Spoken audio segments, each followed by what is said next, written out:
नमस्कार। कोविड-19 पर आधारित विशेष कार्यक्रम में आपके साथ मैं हिना जोशी छेत्री। लॉकडाउन के करीब 1 महीने हो गए, जिसमें सकारात्मक नतीजे दिखाई पड़ रहे हैं। खासकर उत्तराखंड की बात की जाए तो कोरोना संक्रमण के मामले में राज्य की स्थिति राष्ट्रीय स्तर पर काफी बेहतर है। यहां कोरोना पॉजिटिव मरीज मिले हैं, जिनमें करीब 24 इलाज के बाद अपने घरों को चले गए हैं। ऐसा ही कुछ हालात प्रदेश के ग्रामीण इलाकों में भी है। ग्रामीण क्षेत्रों में खेती बाड़ी का काम जारी है। मैदानी इलाकों में रबी की फसल कटाई हो रही है। जगह जगह गेहूं क्रय केंद्र बनाए गए हैं, जहां किसानों की उपज की खरीद की मुकम्मल व्यवस्था है। प्रधानमंत्री नरेंद्र मोदी ने आज पंचायत प्रतिनिधियों से बात की। प्रधानमंत्री ने कोरोना वायरस से निपटने में ग्रामीण भारत के योगदान की सराहना की। वे आज राष्ट्रीय पंचायत राज दिवस पर देश भर की ग्राम सरपंचों को वीडियो कॉन्फ्रेंसिंग के जरिए संबोधित कर रहे थे। उन्होंने कहा कि ग्रामीण भारत का मंत्र 2 गज देह की दूरी बहुत उपयोगी साबित हो रहा है। उन्होंने इसकी प्रशंसा करते हुए कहा कि लोगों को सुरक्षित दूरी बनाए रखने के लिए प्रेरित करता है और ऐसा करके आप कोरोना वायरस के खतरे को दूर कर रहे हैं और खुद को संक्रमित होने से बचा रहे हैं।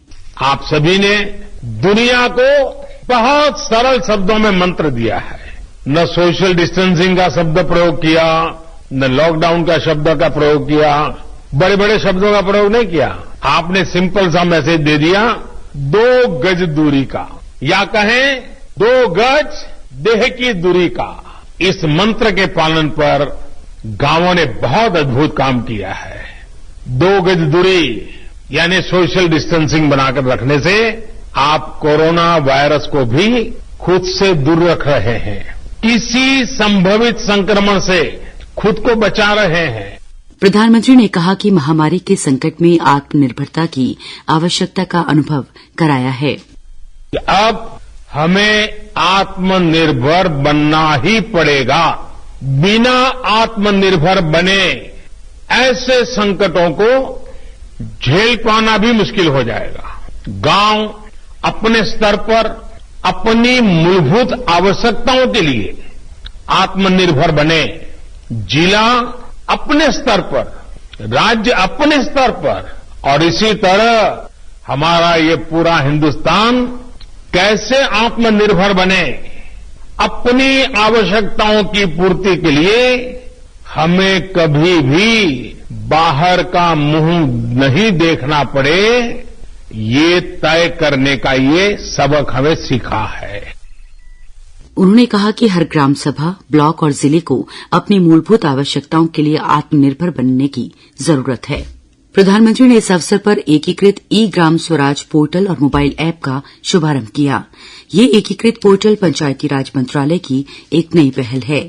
इससे ग्राम पंचायतों को अपनी विकास योजनाएं बनाने और लागू करने में सहायता मिलेगी। प्रधानमंत्री ने कहा कि निगरानी और जवाबदेही सुनिश्चित करने में भी ये महत्वपूर्ण कदम साबित होगा। प्रधानमंत्री ने 6 राज्यों में प्रायोगिक तौर पर स्वामित्व योजना की भी शुरूआत की।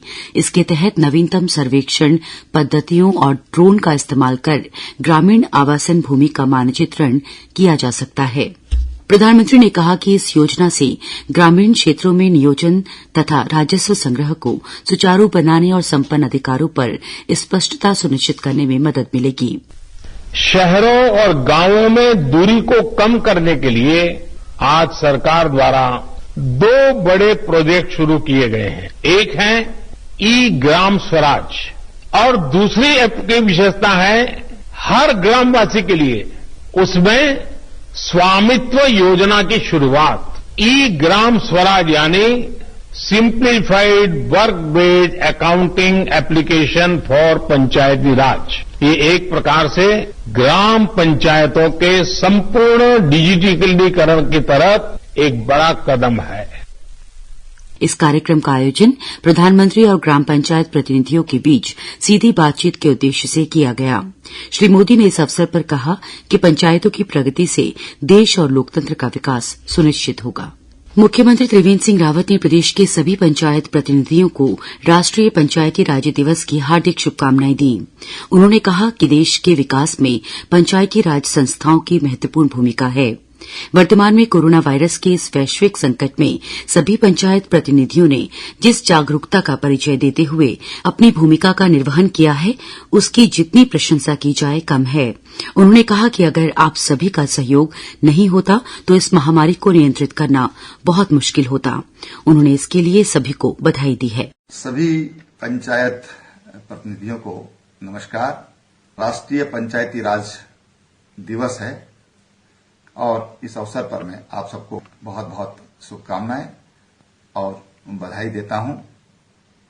मैं आप सब प्रतिनिधियों को इसलिए भी विशेष रूप से बधाई देना चाहूंगा कि कोरोना वायरस का जो प्रभाव देश में दिख रहा है, कितना दिक्कतें आज देश झेल रहा है और इसके परिणाम आगे क्या होंगे वो हम समझ सकते हैं। लेकिन ऐसी हालात में जिस जागरूकता का परिचय हमारे चाहे प्रधान हो चाहे अन्य प्रतिनिधि हो, जो उन्होंने इस दौरान उनकी जो भूमिका का उन्होंने निर्वहन किया, मैं समझता हूं कि वह ऐतिहासिक है। उसकी जितनी भी प्रशंसा की जाए वो मैं समझता हूं कि बहुत कम है। अगर आप सब लोगों का सहयोग, मुखर सहयोग, सक्रिय सहयोग नहीं रहता तो इस आपदा को झेल पाना आसान काम नहीं था। लेकिन आप सब लोग सहायक बने। हमने अपने सारे काम, परिवार के काम हो सकते हैं, घरेलू काम, अपने व्यक्तिगत काम हो सकते हैं, उन सब को छोड़ करके और पूरी तरह तन मन धन से इस महामारी के खिलाफ हम लोग खड़े हुए। मैं आप सबको बहुत बधाई देता हूं। लेकिन मित्रों, आपसे यह भी कहना चाहता हूं कि ये लड़ाई अभी जारी है। ये लड़ाई अभी समाप्त नहीं हुई है और अभी बहुत जल्दी समाप्त होगी ऐसा भी नहीं कहा जा सकता। इसलिए हमको तमाम तैयारियां, और उस तैयारी में सबसे बड़ी तैयारी है हमारी जागरूकता, सामाजिक दूरी, सोशल डिस्टेंस, उसको बनाए रखना। उसको हम अपने अभ्यास में कैसे लाएं, इसके बारे में आप सब प्रतिनिधियों से मैं अनुरोध करूंगा कि हम अपने गांवों के लोगों को इसके लिए जागरूक करें, उनको एजुकेट करें। तो निश्चित रूप से कोरोना ये भारत से भागेगा, भारत जीतेगा। धन्यवाद। प्रदेश में कोरोना वायरस यानी कोविड-19 के चलते लॉकडाउन का 1 महीना बीत चुका है। इसके चलते मुख्यमंत्री त्रिवेंद्र सिंह रावत ने कल प्रदेश की जनता को धन्यवाद दिया और कहा कि जिस प्रकार की दृढ़ इच्छा शक्ति और अनुशासन का परिचय देते हुए देश की जनता ने सरकार का सहयोग किया है, आज उसी का परिणाम है कि हम राज्य में कोरोना संक्रमण बढ़ने की दर को कम करने में काफी सफल रहे हैं। उन्होंने कहा कि कोरोना मुक्त उत्तराखंड बनाने के लिए भी हमें आपसे आगे भी इसी प्रकार के सहयोग की अपेक्षा है। साथ ही उन्होंने कहा कि मुझे पूर्ण विश्वास है कि हम जल्द ही कोरोना को हराने में सफल रहेंगे। उत्तराखंड में कोरोना वायरस के पहला पेशेंट ये 15 मार्च को मिला था और उसके बाद राज्य सरकार ने तत्काल ही अपने स्कूल कॉलेज बंद करने का निर्णय लिया। देश का पहला राज्य बना उत्तराखंड जब हमने वर्क फ्रॉम होम उसको राज्य में लागू किया और तत्काल बाद जब माननीय प्रधानमंत्री जी ने 22 मार्च जनता कर्फ्यू की बात करी, लॉकडाउन पूरे देश को किया और तब से आज जब 23 अप्रैल हो रहा है, उत्तराखंड में आज 1 महीना और 1 दिन लॉकडाउन के हो गया है। तो पहले तो मैं प्रदेशवासियों को बहुत धन्यवाद देना चाहूंगा कि जिस तरीके से, जिस संयम के साथ और अनुशासन के साथ उन्होंने इस 1 महीने सहयोग किया और उसी का परिणाम रहा कि राज्य आज कोरोना वायरस की रोकथाम में देश में तीसरे नंबर पर आज उत्तराखंड का स्थान है। अभी तक कुल 47 पॉजिटिव केस राज्य में आए हैं और जिनमें से 24 ये ठीक हो गए हैं। उस गति को रोक पाने में हम इसीलिए सफल हो पाए कि आप सब ने सहयोग किया, भरपूर सहयोग किया। तमाम जो प्रशासनिक तंत्र है, हमारे डॉक्टर्स की इसमें बहुत ही अग्रणीय भूमिका रही, पुलिस जनों की जो भूमिका रही, तमाम सामाजिक संगठनों की जो भूमिका रही है, उसी का परिणाम है कि आज हम कुछ सुकून पर हैं।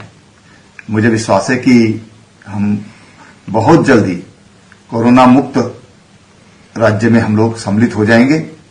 आप लोगों का सहयोग मिलता रहे। 3 मई तक माननीय प्रधानमंत्री जी ने लॉकडाउन की जो घोषणा की है, उसमें हम लोग इसी तरह से पूरे संयम के साथ आगे भी सहयोग देते रहेंगे, ऐसा मेरी आप सबसे प्रार्थना है। विधानसभा अध्यक्ष प्रेमचंद अग्रवाल ने कहा है कि राज्य विधानसभा भवन में कल से कंट्रोल रूम की शुरूआत की गई है। कंट्रोल रूम में तैनात अधिकारी विधानसभा सदस्यों से संपर्क कर कोरोना से संबंधित सूचनाएं कार्यवाही के लिए शासन को भेजेंगे। उन्होंने बताया कि ये कंट्रोल रूम अन्य राज्यों की विधानसभाओं और लोकसभा के कंट्रोल रूम में भी समन्वय स्थापित करेगा। लोकसभा के माननीय अध्यक्ष ओम बिरला जी के मार्गदर्शन में और उनके निर्देशानुसार उत्तराखंड विधानसभा ने भी अपना एक कंट्रोल रूम स्थापित किया है और उसने आज से अपना कार्य प्रारंभ किया है। और जो लोकसभा में भी कंट्रोल रूम स्थापित होने जा रहा है, उसका इससे समन्वय भी रहेगा।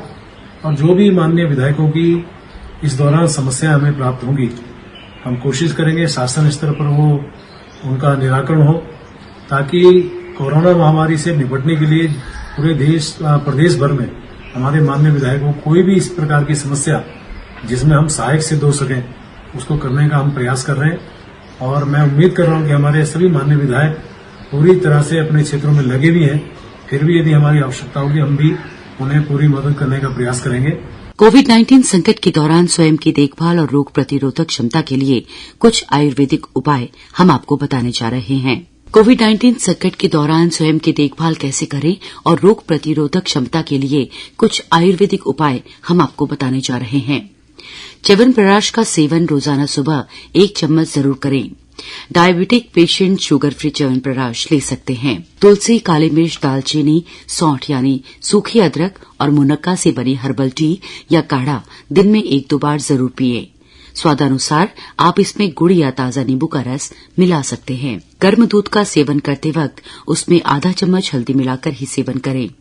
और यदि ये रात्रि में सोने से पहले इसका सेवन किया जाए तो बहुत अच्छा होता है। गर्म पेय पदार्थ, पानी का सेवन थोड़े थोड़े अंतराल में करते रहें। और इन सभी के अलावा बार बार हाथों को साबुन से धोते रहें। अपने हाथों को मुंह पर लगाने से बचें और अच्छी नींद लें। सोशल डिस्टेंसिंग का पालन करें ताकि आप खुद स्वस्थ रह सके, अपने परिवार को स्वस्थ रख सके और कोरोना से बच सके। इसी के साथ हमारा आज का ये कार्यक्रम यहीं पर समाप्त होता है। नमस्कार।